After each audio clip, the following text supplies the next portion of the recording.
Hello friends, आज का हमारा पहला टॉपिक है structure of simple metal carbonyl.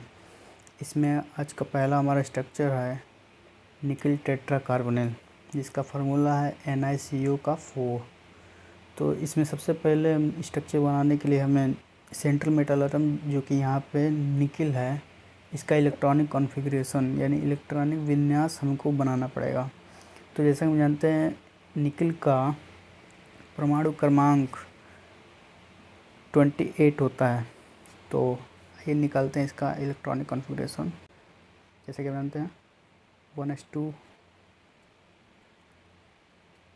2s2 2p6 3s2 3p6 4s2 और 3d8। अब इसको हम देखेंगे आगे। निकल 3d में कुल 8 इलेक्ट्रॉन्स हैं, उसको हम इसमें भरेंगे। पहले एक एक इलेक्ट्रॉन,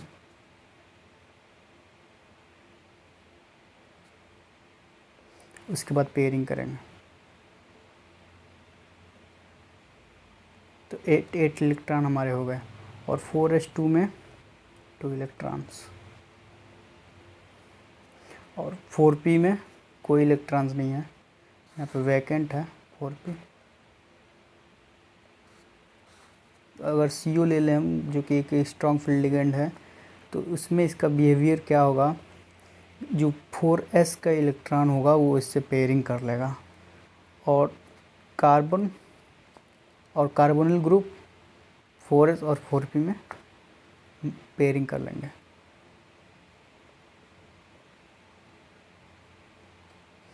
इस 2 इलेक्ट्रॉन्स इसमें बचे हैं पेयरिंग के लिए, 4s का इसमें चला जाएगा, तो यानी सब पेयर हो जाएंगे।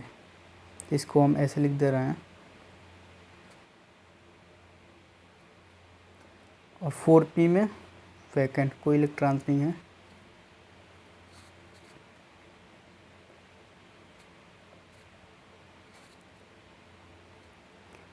तो इसमें 4 कार्बोनिल ग्रुप, जो कि CO,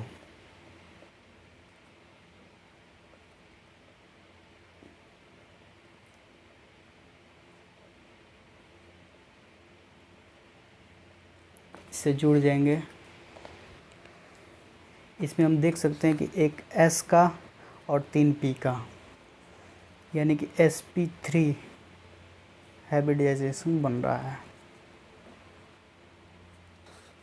हाइब्रिडाइजेशन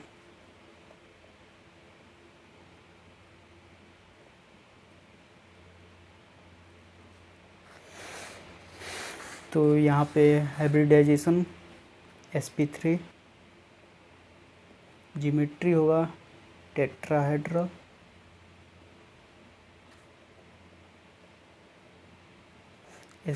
sp3 के लिए टेट्राहेड्रल होता है, और इसमें सभी पेयर्ड हैं, तो ये होगा डायमैग्नेटिक। अब इसका हम लोग स्ट्रक्चर देख लेते हैं। जैसे कि टेट्राहेड्रल यहाँ पे स्ट्रक्चर बन रहा है, तो हम देख सकते हैं कि टेट्राहेड्रल का स्ट्रक्चर इस प्रकार बनता है। एक निकल और 4 कार्बोनिल ग्रुप, जिसमें निकल और कार्बन के बीच का जो बॉन्ड लेंथ होता है 1.54 एंगस्ट्रॉम।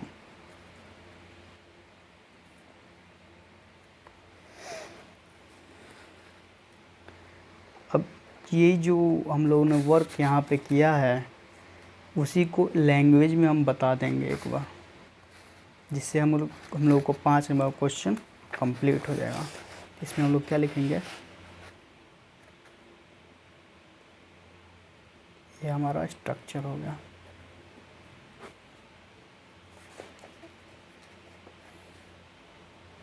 निकल tetra carbonyl has tetrahedral structure due to sp3 hybridization, and it is diamagnetic in nature because of all the electrons are paired।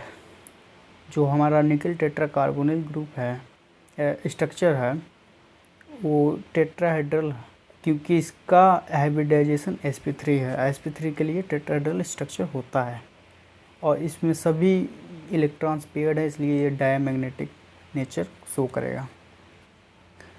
और इसके बाद डिस्टेंस की बात कर लेंगे। The distance between nickel and carbon, यानी निकिल और कार्बन के बीच का जो बॉन्ड होगा, बॉन्ड लेंथ होगा, वो 1.54 एंगस्ट्रॉम,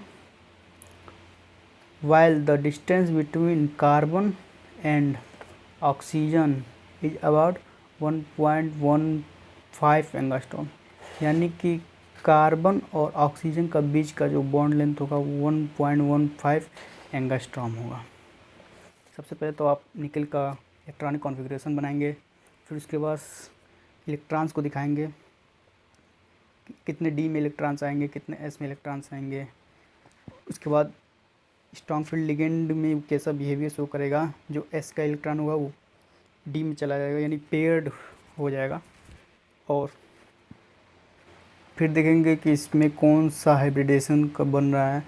इसमें sp3 हाइब्रिडेशन है, इसलिए इसका ज्योमेट्री जो होगा वो टेट्राहेड्रल होगा। फिर हम देखेंगे कि मैग्नेटिक प्रॉपर्टी में कोई इलेक्ट्रॉन अनपेयर्ड तो नहीं है, अगर अनपेयर्ड रहेगा तो पैरामैग्नेटिक रहेगा, अगर सारे इलेक्ट्रॉन्स पेयर्ड रहेंगे तो डायमैग्नेटिक रहेगा।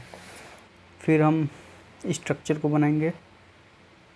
टेट्राहेड्रल का स्ट्रक्चर ऐसे बनता है।